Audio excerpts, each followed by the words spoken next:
ஒரு பெரிய ஆற்றின் கரையில் இருந்த நாவல் மரத்தில் ஒரு புத்திசாலி குரங்கு வாழ்ந்து வந்தது.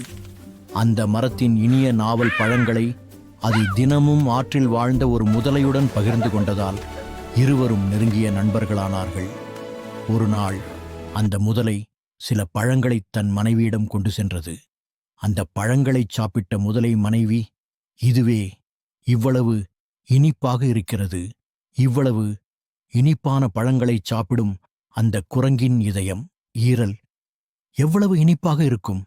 எனக்கு அந்த குரங்கின் இதயம்தான் வேண்டும்" என்று பிடிவாதம் பிடித்தது. முதலை முதலில் மறுத்தாலும் மனைவியின் வற்புறுத்தலால் தன் நண்பனை ஏமாற்றத் துணிந்தது. விருந்துக்குச் செல்வதாக கூறி குரங்கை முதுகில் ஏற்றிக்கொண்டு ஆற்றின் நடுவே வந்ததும் உண்மையை வெளிப்படுத்தியது. ஆபத்தை உணர்ந்த குரங்கு பதட்டப்படாமல், "இத முதல்லையே சொல்லக்கூடாதா? என் இதயத்தை மரத்திலேயே விட்டுவிட்டு வந்துவிட்டேன்" என்று சமயோசிதமாக கூறியது.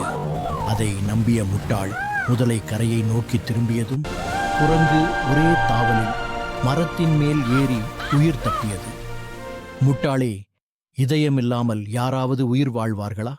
உன் நட்பே எனக்கு வேண்டாம், ஓடிப்போ" என்று குரங்கு கத்தியது. ஆபத்தான நேரங்களில் நிதானமாக யோசிக்கும் புத்திசாலித்தனமே உயிரை காப்பாற்றும் உண்மையான பலம்.